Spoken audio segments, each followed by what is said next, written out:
Bismillah. Hello and assalamu alaikum, everyone. Thank you for tuning in to The Growth Mindset, a project brought to you by the Islamic Society of Markham. My name is Ramesa, and I'm with the Young Leaders Committee. I wanted to welcome you all to our 10th episode called Uzma at Last, Writing for Muslim Youth. And I would like to introduce you all to Uzma herself, Sister Uzma Jalaluddin, author and journalist. How are you today, sister? I'm doing really well. I'm so happy to be here. I'm so glad you're here too. Alhamdulillah, it's really great to have you on. We are especially excited to have you here today, not only because of your years of experience with like high schoolers and everything like that, but because of your authorship background and your journalistic background. I feel like that's a really interesting mix of different things, and it becomes like a wealth of knowledge that you have to offer. So I just wanted to, start off by giving the floor to you. Do you want to, could you please take a minute to introduce yourself a little bit? Sure. Yeah. So, Assalamu alaikum, everyone. I'm really happy to be here at the Growth Mindset podcast here in Markham, which has become my hometown. I am the author of 4 best-selling novels. My debut, Ayesha at Last, is a retelling of the classic novel Pride and Prejudice by Jane Austen, except it is set in a Toronto Muslim community because I also grew up in Scarborough. I'm a very proud Scarborough girl. My second novel is called Hannah Khan Carries On, and it was published in 2021. My third novel is Much Ado About Nada, which came out just last year in 2023. And I've also co-written a novel called 3 Holidays and a Wedding, which came out also in 2023. In addition to writing books, I recently wrote a play. It was performed in Montreal in spring of 2023. It's called The Rishta. And for those of you who speak Urdu, you know that means the suitor. And it's a funny farce about arranged marriage. And that was written in collaboration and actually commissioned by the Silk Road Institute, which is a Muslim organization in Canada that focuses on arts development in our community and the creative arts, which is very sorely needed. I'm also a high school teacher. I've been teaching for a very long time, and I live in the east end of the city with my husband and 2 teenage sons. That's really amazing. So thank you so much for coming. I personally read your book Aisha at Last when I was in high school, and at that time, it was like one of the only books that I personally really connected with. Not only because it was, it centered a Muslim girl, and it was like set in like where I was living in the community I was in, but because Pride and Prejudice itself is one of my favorite books. Oh, awesome. Jade Yeah. Austen is my favorite author, and it was really amazing for me. And I feel like it's really important to start centering these minority communities, which in reality aren't minorities. It's just we never see them in media, so that's why it's really important to have this kind of impact. And I just wanted to ask you, how much of the books have you written, and all of your articles and everything include your personal experience as a Muslim woman, and how does that influence your writing? So the joke for fiction writers, fiction is what I write predominantly with my novels, is that everyone asks the authors how much of this is based on real life. And then for nonfiction writers, everyone's like, you made it all up, right? So, I mean, they're books, they're flights of fancy. And I remember the also Canadian author Sharon Bala. I was listening to her at an event one day, and someone asked her the same thing, like, "Oh, are these books about you?" And she said, "No, the books are not about me. The characters are not me, but the themes are, of course, mine from my own life." Yeah. So, my stories none of them are about me. They're completely different. But some of the themes that I talk about, I'm also the daughter of immigrants from India. They immigrated a long time ago in the 1970s. I grew up as a second generation kid in Toronto, and what that felt like. Growing up as a visibly Muslim woman who wears hijab in Toronto in the 90s and the 2000s, it's really informed everything that I write about even now. Just the themes of family. I have a very large extended family. My parents are from Hyderabad, so like big Indian family. A lot of whom are actually in Toronto, and so growing up with family expectations, the expectations of society, the expectations of my own community, navigating my identity as a Muslim woman. All of that is in all of my books. But I also write like my books are classified as rom-coms. So they Yeah. are very fun, very joyful, because when I was reading, I was just like you. I was always looking for stories that I could relate to. Yeah. And as a reader, I had to do all of the relating. I had to be like, okay, well, this story is about a white girl, but we're both around the same age, so it's kind of relatable. But there were very Exactly. few books that were actually set in, forget Canada, just even in a Muslim family. Yeah. And the ones that were out there were honestly very toxic. They were like dysfunctional families. They were like very lots of patriarchal, sexist ideas about Mhm. womanhood. And I don't know, I just couldn't relate. Yeah. My dad is not like that. My dad is Yeah. really cool. The men I'm surrounded by are very loving and kind. And, we're all complicated people. Everyone has flaws, but I just couldn't relate to those stories. So when I picked up the pen, or rather started typing on my laptop, and I knew that I wanted to write stories that were essentially joyful, because I wanted to give Muslim readers something to feel good about, not to Yep. cry over. Exactly. Yeah, and I feel like that's something that I also really noticed when I was reading, because I found your book when I was in high school, but I had a couple of other books that I read when I was in elementary school, so a long time ago now. But they were they were all, they centered a Muslim girl, and it was like somebody around my age who was younger at that time, and they weren't something that I enjoyed reading, because it left a bad taste in my mouth, because I grew up in a very supportive household, alhamdulillah, where my parents, encouraged me to do what I wanted. They encouraged my hobbies, my passions, and my father was very open and everything like that. And these books felt like an inaccurate representation of what the Muslim community was actually going through. And Or at least it wasn't the full picture, right? Like, exactly. as much as we have our trials, and there's a lot of struggles and a Yeah. lot of challenges that we face as individuals, it's not necessarily indicative of the entire Yeah. community. Yeah. And it's like a lot of the times, what I've noticed in a few books is that they want to paint our struggles as hijabi women or Muslim women from the lens of I don't know how to phrase this, like a non-POC lens, where Right. Well, it it's called may the white gaze. yeah, Yeah. well, that the Yeah. white gaze, yeah. So it made it really uncomfortable to read, because it made me, realize that this isn't a struggle I have. This is what the struggle they want me to have is. And it was very interesting.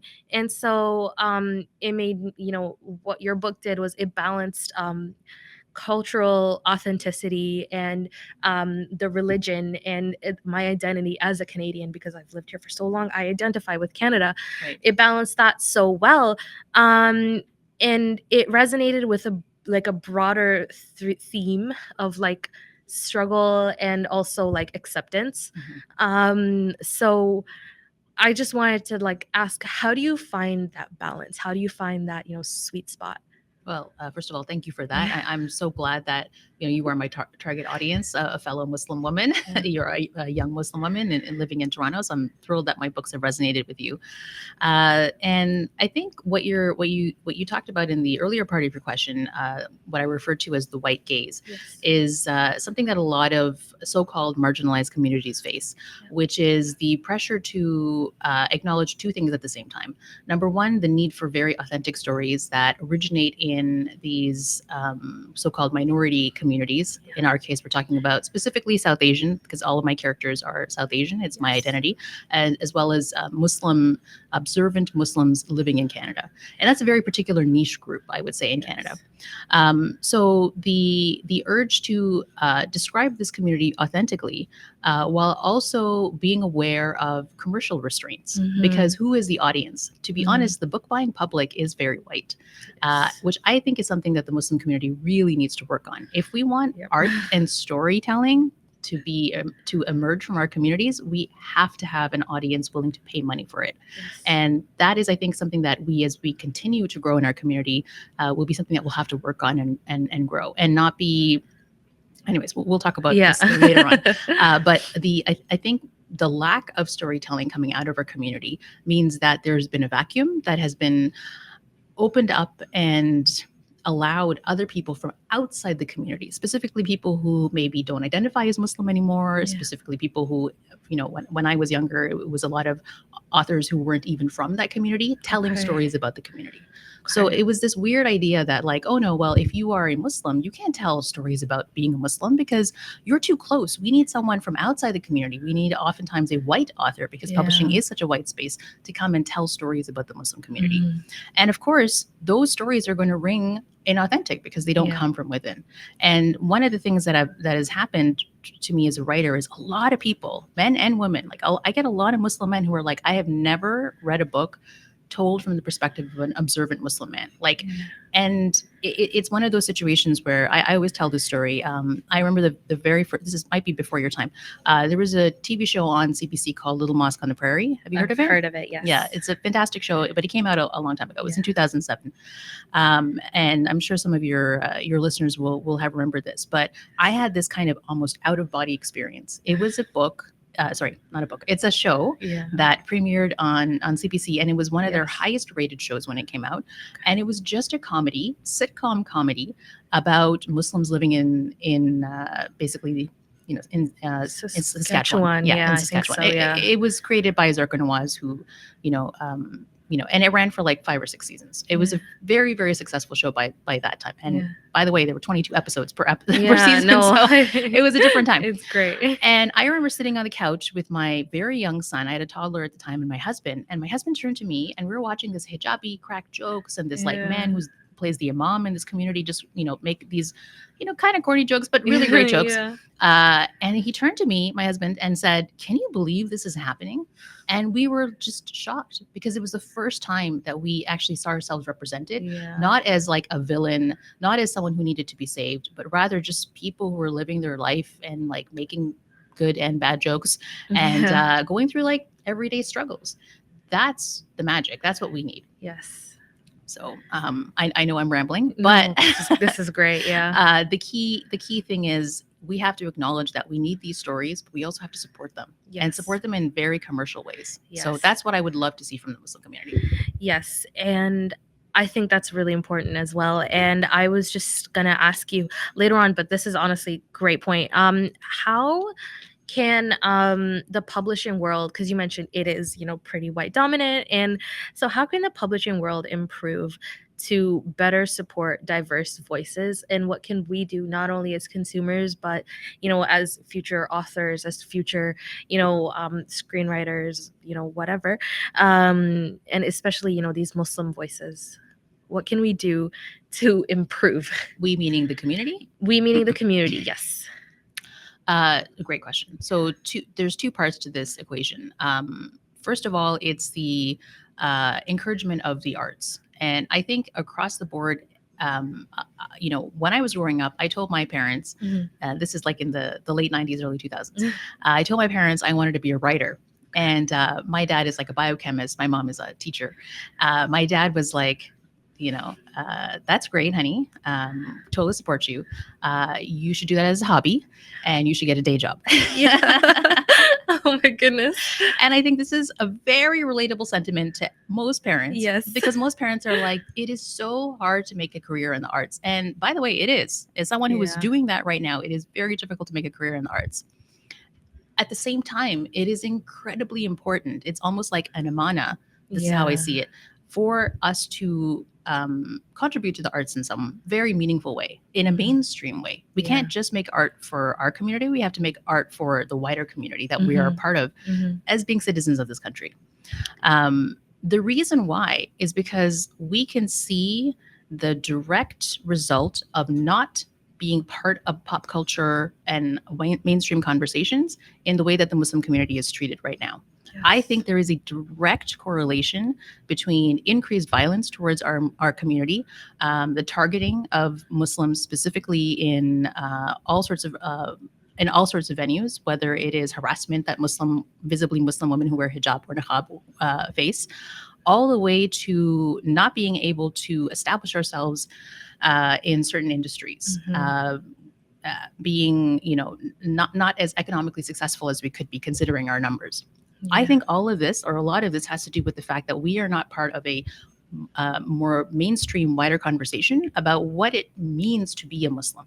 And in order to do that, there are many different ways that you can do that. You can contribute to that through media, you can contribute to that through commerce, and then you can contribute to that through the arts. These are the three main areas where we can have actual conversations with people and change the way that we are viewed. Yes. We're doing pretty good with media. More or less, we're making strides. We're doing very Yeah. well in commerce. There's a lot of Muslims who own businesses. Yes. That's awesome. We're doing terribly in the arts. Yeah. I think it's only starting to change now. I'm actually seeing the change in my lifetime with organizations like Silk Road Institute. The fact that this mosque in Markham is set up a sound studio inside the masjid is fantastic. I never thought I'd see this. This is great. Congrats to you all. Yeah. But the other way is to be comfortable with having our stories out there for public consumption. Yes. When my book, my debut novel, Ayesha at Last, published in 2018, wasn't that long ago. It was only 6 years ago. When it first came out, there was a lot of hand wringing about how are the non-Muslim community going to react to this, and the hand wringing came from me. Yeah. I was concerned because I honestly never thought that my book would get published. It's a very Muslim book. The main characters, the female main character wears hijab. The main male character has like a long beard. He wears a kufi. He wears a thobe to work. He's like in IT. Yeah. It's a very, very Muslim story. And I wasn't sure how, to be honest, the non-Muslim community was going to react. Is anyone going to buy this book? Yeah. And instead, not only the Muslim, but the non-Muslim community embraced it. Yes. And it became a very popular book. It got a lot of critical attention. It was even optioned for a movie. Yes. So I guess what I'm trying to say is parents, and I'm speaking to parents, as the mother of two teenage boys, okay, I'm speaking to you directly. If your kids want to go into the arts, don't discourage them. Yes, maybe you should tell them to also get a day job, as my father very wisely advised me to do. It's very important, but don't discourage them from making art. Art is how we contribute to the society. Yes. We need to be part of the pop cultural landscape, and if we're not, it has very real, very dysfunctional repercussions when we're not. Yeah. So I guess that would be the thing that I'm going to say. It's by the way, you can make a lot of money. Yeah. just saying. Yes. You can, if you, not in the beginning, because nobody makes money in the beginning, but if you stick at it, you can make money. You can actually make a living working in the arts. Yes. And I laughed at that because when I was there's a lot of personal stories, but when I was in elementary school, I knew 100% that I wanted to write. And that was the era of a lot of online platforms where people posted their writing. And I was one of those people, but my main character was white. And she was a white girl who went to a mainly white school, and though her struggles were white, and of course, at some point I didn't understand how to keep going with that, and so like I scrubbed that from the face of the earth. Yes. And I was like, this isn't working. And when I told my parents about it, they were like, that's really great. Like they had a similar, response. They were like, this is really great, but you need to learn, a skill where you can, make money. And it was a really interesting experience because as I grew up and I started to see, all of these changes in the way that Muslim women and Muslims and Muslim men are represented in the media, it felt like I was being allowed once again to do something that I had felt so weird about before.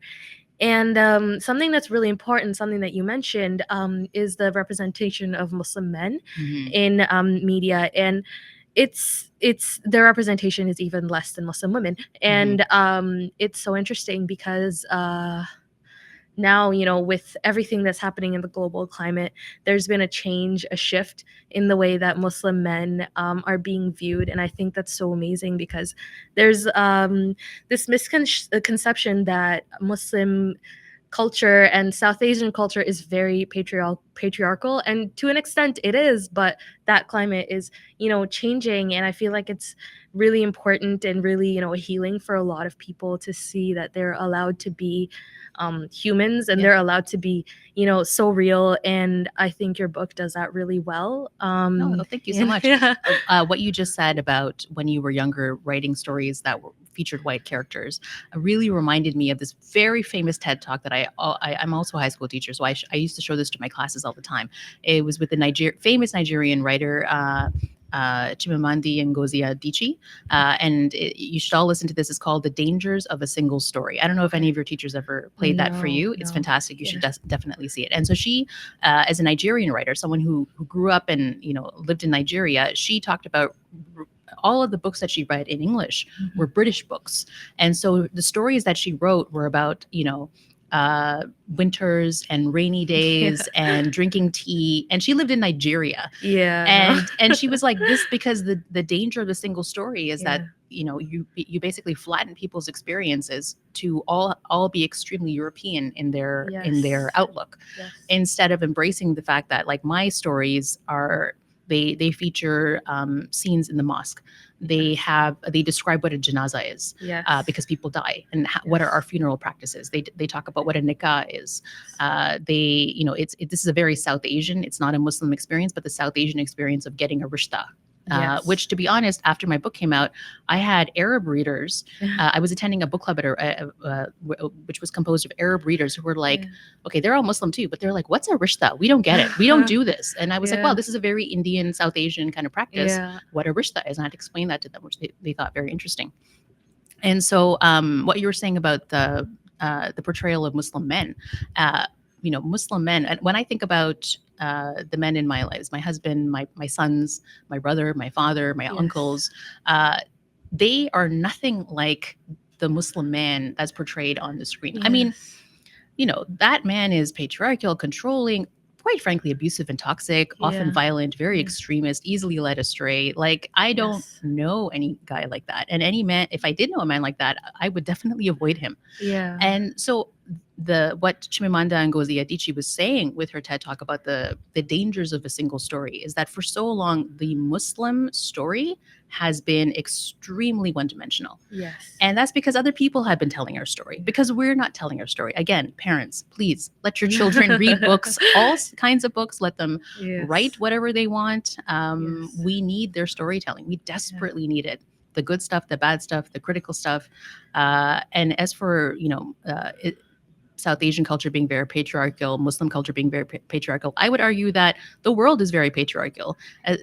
Definitely Canada. We still Yeah. have gender wage inequality. Yes. Women in Canada still make only 87 cents for every dollar that a man makes, and that's across the board. And it's Yes. a lot worse for a POC woman. Yes.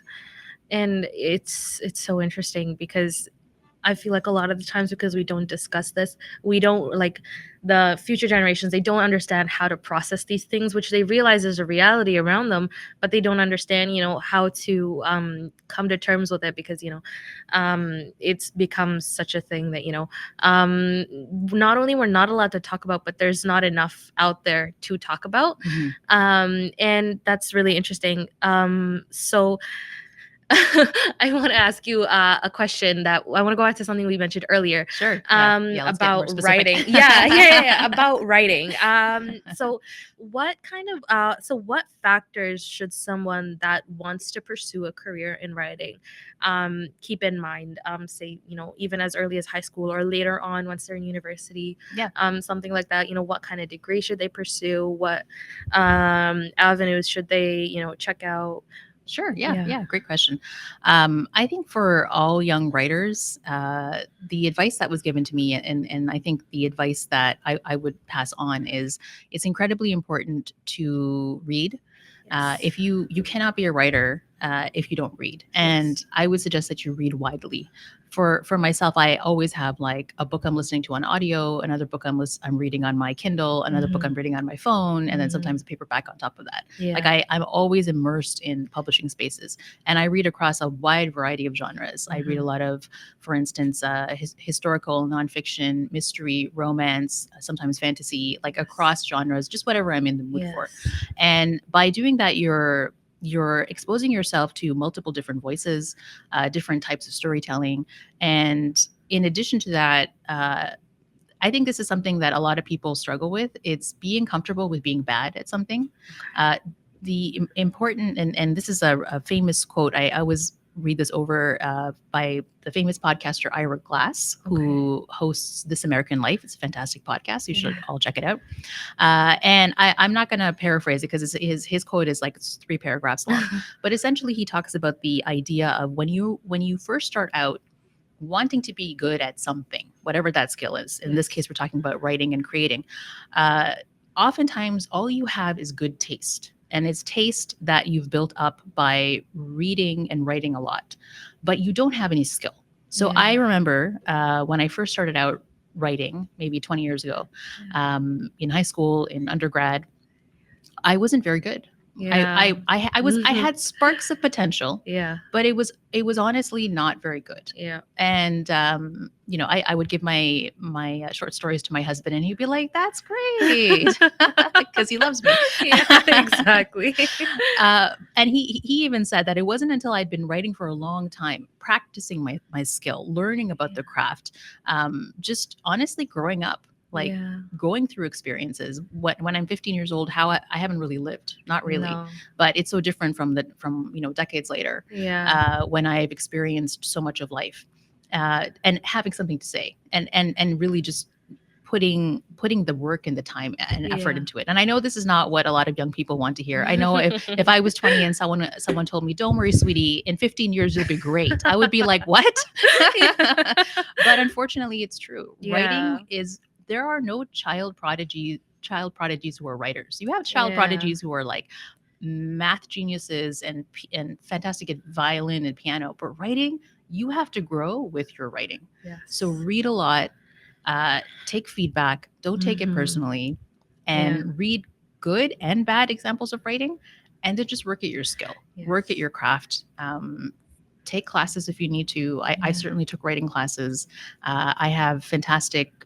It's called critique partners, so other Okay. writers who will read my work and give me feedback, and I will do the same for their work as well, Yes. and just keep working. I Mhm. submitted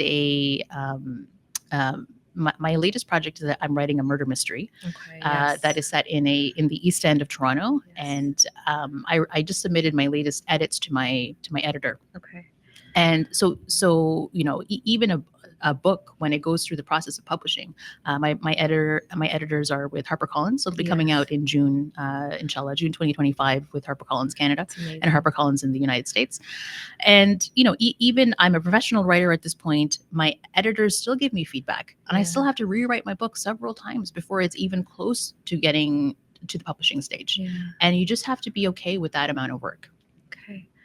That's really amazing. That's such an interesting, process because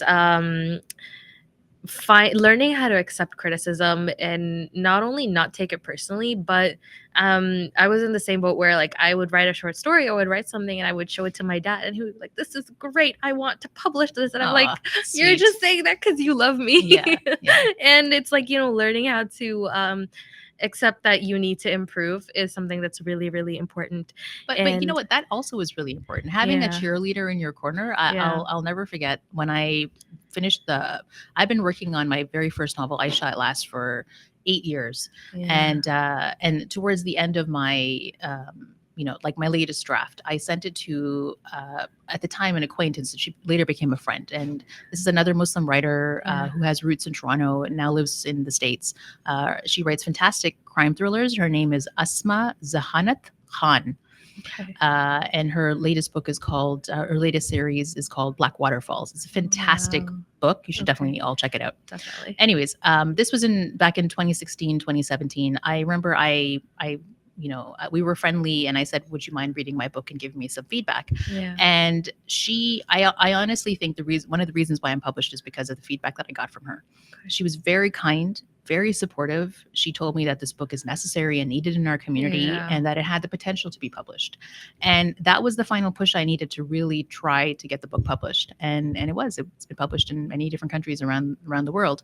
But I needed someone Yeah. to be a cheerleader. We need that Yeah. too. Yeah. We need to have confidence in our abilities and also be able to accept that feedback. Yeah, that's really amazing, and I feel like that's something that's a journey. And honestly, I can't wait to check out her books. I'm always looking for different Muslim artists to Oh, I'll give support. you a It's list. There's so really many. amazing. Yeah. Please give me a She list. she writes crime thrillers, Yeah. and they're very political. Like Black Waterfalls is about a Muslim woman who works in the police force, It's and amazing. her and she's surrounded by other officers from different backgrounds, the mysteries themselves are fantastic. Yeah, that's really amazing. And you mentioned, receiving feedback and stuff like that. So after Aisha at Last was published, and after your recent books were published, so have you received any feedback from young Muslim readers and young Muslims,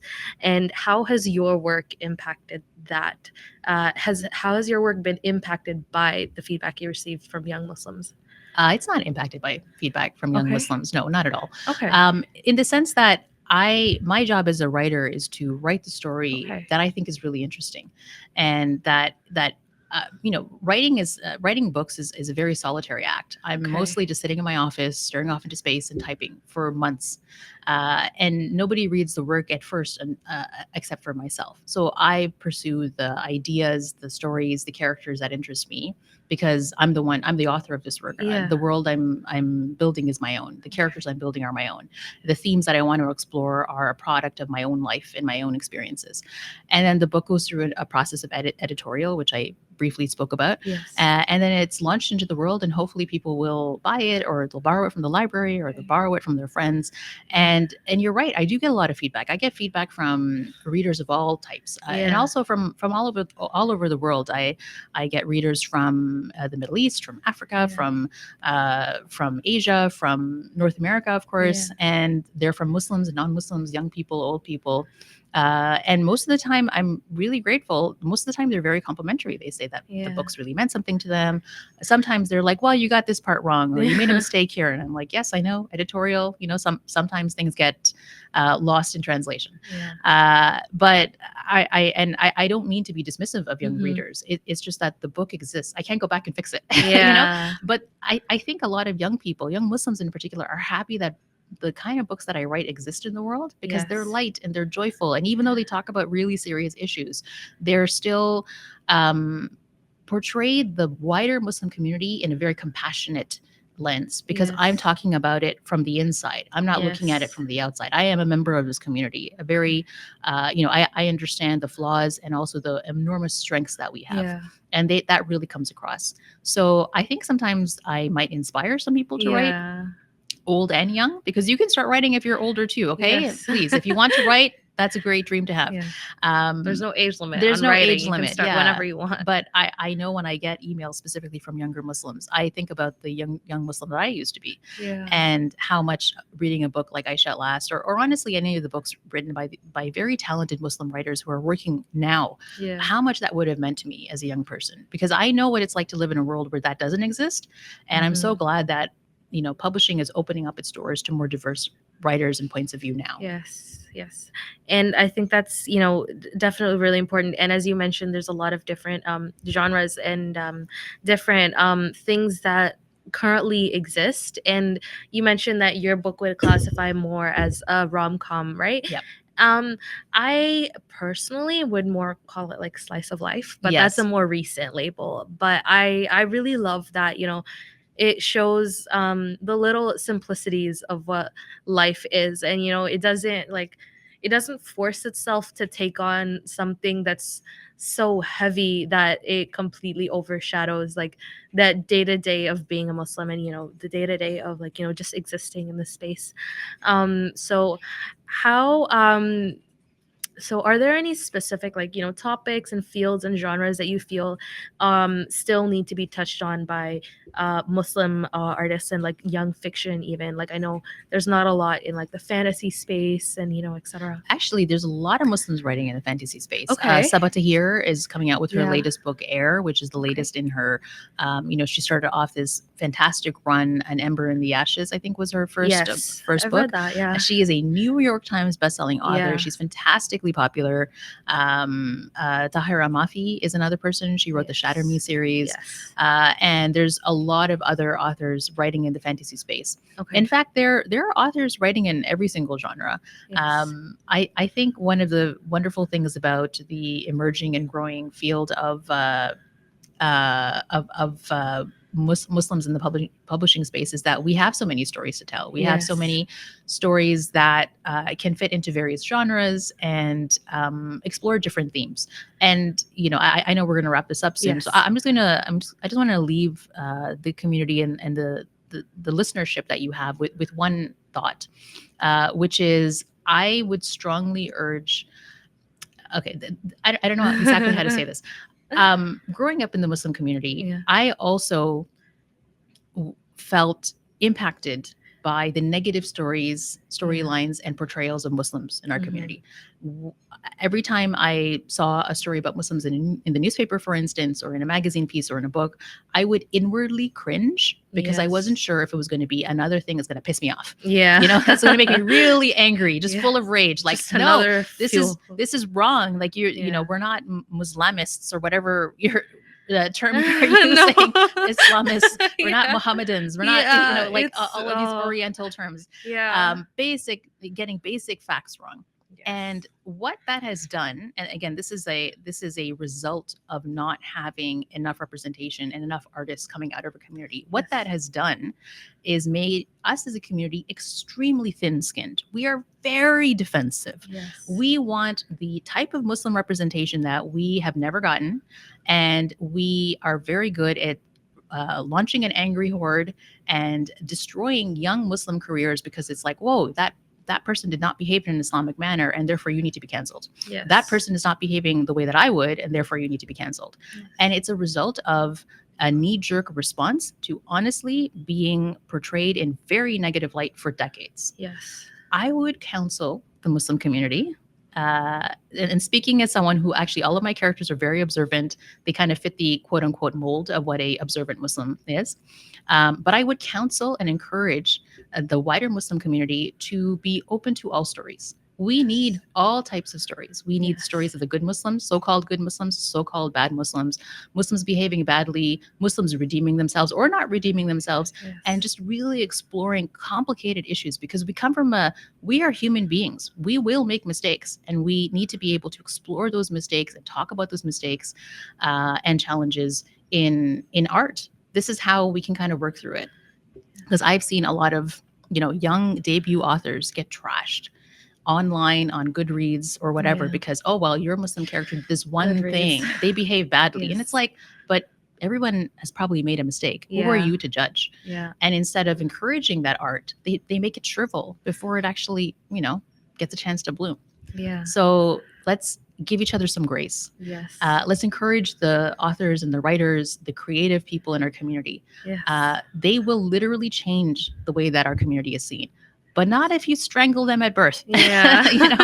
Yeah, I think it becomes like a response to a lot of the rage bait that we've seen, so far. It's like at some point you have to understand that not every hijabi girl wants to take her scarf off on camera. Like it starts to become something that you feel like you're just saying the same thing again and again. That's just the stereotype at this point. Yeah. I'm not even talking about that. I'm talking about, like, say, and this is a hypothetical, say there's a story about a hijabi girl who behaves in a way that we would consider not appropriate, and then just being like, well, this is not appropriate, and this is something I don't agree with, so therefore the author needs to be canceled because this is not what they.